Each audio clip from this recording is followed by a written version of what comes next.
Eu via nos brasileiros que há uma devoção à Nossa Senhora Aparecida, mas é uma devoção muito rasa, muito superficial. É um local que eu vou uma vez por ano, agradeço algumas graças recebidas, faço mais alguns pedidos. E aí, se a gente pega hoje um brasileiro médio, um católico que conhece a história de Nossa Senhora de Fátima, Nossa Senhora de Guadalupe, ele sabe o nome do vidente, ele sabe alguma coisa, ele sabe o cerne da mensagem, e o brasileiro não. Se eu perguntar hoje para um brasileiro comum Eu como acho é que o nem nome do. comum, viu, Marcos? Eu acho que mesmo entre os mais fervorosos, mais Sim, devotos, sim, enfim. com certeza. E eu não entendia o porquê que essas pessoas não tinham esse interesse. Quase no finalzinho de quando eu saí dessa congregação, eu fiquei um tempo na Itália. E eu levei uma Nossa Senhora, uma imagem de Nossa Senhora Aparecida para a Itália, uma facsímile. Levei ela para a Praça de São Pedro, era ano de 2017. Papa Francisco deu a bênção, passando no Papa Móvel, fez o sinal de três com a mão, que ele fez alusão aos 300 anos. E os italianos, os outros religiosos, mexicanos que eu convivi, poloneses, perguntavam da história de Nossa Senhora Aparecida, e eu contava já o pouco que eu sabia, e eles ficavam fascinados com a história de Nossa Senhora Aparecida.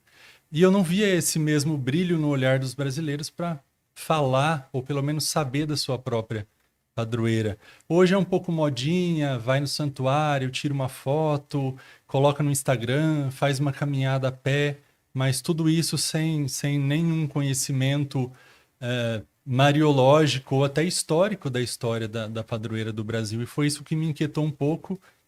E aí, depois, saindo dessa congregação, conhecendo a tradição, eu fui entendendo mais ou menos o que havia acontecido, né? Sequestraram a história verdadeira, o modernismo diluiu a mariologia e hoje nós temos, né, o que temos hoje, né? Muitos devotos, Santuário Nacional recebe aí entre 9 e 12 milhões de peregrinos todo ano, mas quem realmente é devoto? Quem realmente conhece a história? Então foi mais ou menos esse o rumo do início dessa pesquisa e é um pouquinho do que nós vamos conversar hoje. Perfeito. A coleção de história do Brasil de Weinhagen voltou a ser vendida. Não perca a oportunidade de adquirir essa robusta coleção com 35% de desconto, frete grátis e você ainda ganha um curso como bônus. Imperdível, hein? Não perca. Só fazer um esclarecimento, o professor Marcelo não está aqui porque ele está passando um perrengue chique e gelado. Ele ficou preso em Nova York por causa da nevasca e não conseguiu retomar a tempo para esse podcast.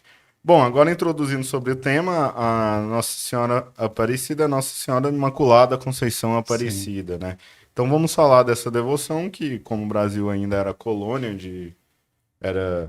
colônia, entre aspas, de Portugal, ele pegou bastante das devoções portuguesas, né? Principalmente essa. justamente.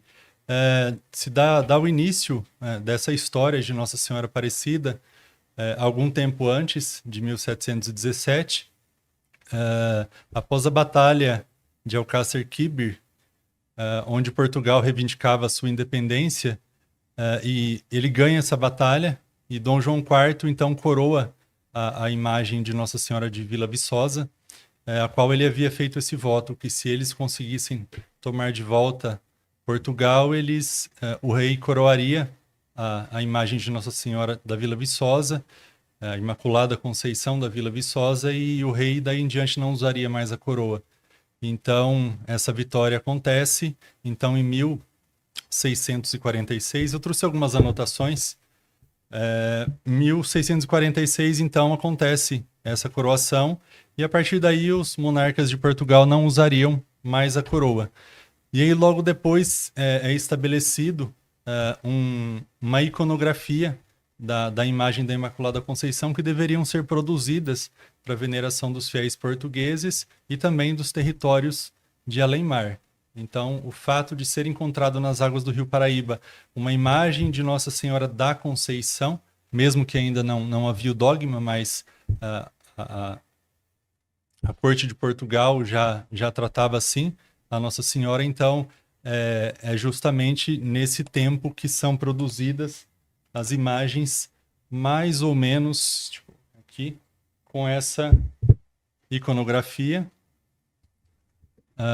Uma imagem da Imaculada Conceição, com algumas diferenças. Esse vermelho aqui na parte de dentro, esse tom de azul, o véu branco e também a túnica branca e o vermelho grená por dentro. E é interessante... Essa imagem é portuguesa mesmo. Não, essa imagem aqui, ela faz parte dela, ficou pronta ontem à noite, na correria de poder apresentar. Eu tenho um ateliê que produz as imagens e essa aqui em especial foi minha esposa. Divulga o Instagram, as redes pro pessoal Sim. acompanhar. O Instagram não é muito atualizado, eu não me dou muito bem com esse tipo de tecnologia, a gente usa mais para conversar com o pessoal que quer adquirir as nossas imagens, mas é @sacramentais da tradição, sem acento e sem cedilha. E para comprar? Para comprar também, nós não temos ainda nenhum... Um site. Não, por enquanto não Faz é a algo venda muito, pelo WhatsApp mesmo. muito pequeno, isso Perfeito. mesmo. Então, esse foi as imagens que foram sendo produzidas aí em toda a nação portuguesa e em todo o reinado, e como o Brasil fazia parte de Portugal, também aqui essa devoção chegou e todos conheciam. Então, por isso, uma imagem de Nossa Senhora da Conceição, em 1646, se torna, então, a monarca de Portugal. Eu acho que tem uma foto aí da imagem de Nossa Senhora da Vila Viçosa, acho que é a primeira foto. Essa é a imagem de Nossa Senhora Imaculada Conceição da Vila Viçosa, em Portugal. Então, fazemos um salto aí para 1717, tem alguma dúvida? Não, eu acho que agora, voltando para o momento que se acha ela, eu já vi uma conferência de um padre que é até bom alertar as pessoas, os ouvintes, que muito provavelmente ela teria sido descartada como o modo certo de descartar uma imagem. Então você que tem uma imagem em casa que está quebrada, enfim... As formas corretas de se descartar essa imagem, ou jogando num rio, como aconteceu nesse caso, ou enterrando, de preferência. Então, só fazendo esse parênteses, se achou ela com esses pescadores, né? Sim. Então, aí pulamos aí de 1646 para 1717, no contexto, então, né, do Brasil como território além-mar de Portugal. E os 3 pescadores são convocados pela Câmara da Vila de Guaratinguetá para pescarem peixes, né? Então eles recebem essa ordem. E aí, Gabriel, é que começa justamente a versão que nós temos, que é a versão histórica, e aí a gente já vai começando a entender um pouquinho da versão distorcida, que é o que é veiculado hoje. Eles foram pescar, e aí nós colocamos, foi pescar por conta da visita do Conde de Assumar, à vila de Guaratinguetá. Normalmente, por exemplo, a novela A Padroeira, né? Para eu poder entender como era esse pensamento, eu assisti boa parte dessa novela justamente para entender qual é o contexto que é colocado para o público em geral e que normalmente as obras atuais ainda continuam a ser escritas com essa versão. A versão que é dita o conde ele queria participar de um banquete, então ele queria comer muito e ele fazia questão que fosse peixe.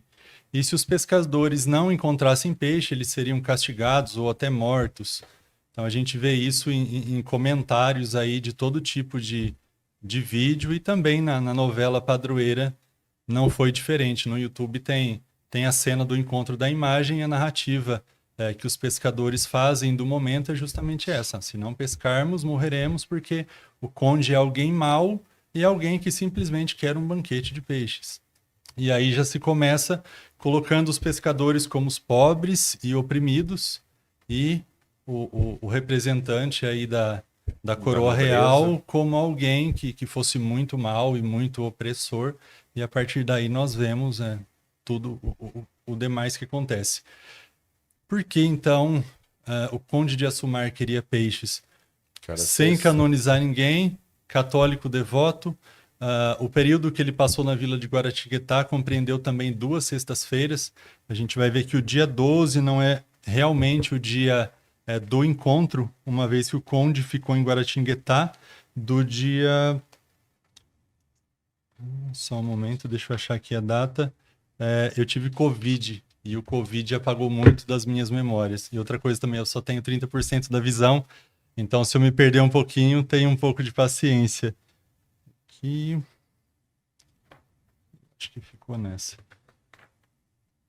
Bom, enfim, ele fica 2 semanas em Guaratinguetá e ele fazia questão de cumprir o preceito da Santa Igreja de fazer abstinência da carne vermelha às sextas-feiras, apesar deles terem a dispensa da Santa Sé por conta de estarem num país em missão, mas ele fez questão de, como bom católico, manter isso, né, até como exemplo para os súditos, para aqueles da sua comitiva. Então, os documentos que estão na Torre do Tombo, que detalham toda essa viagem pelo interior do Brasil, narra justamente que aconteciam missas, havia sacerdotes nessa comitiva, e o fato já é desfeita aí a primeira mentira, né? O conde não era alguém que queria se banquetear, queria apenas cumprir o preceito da igreja.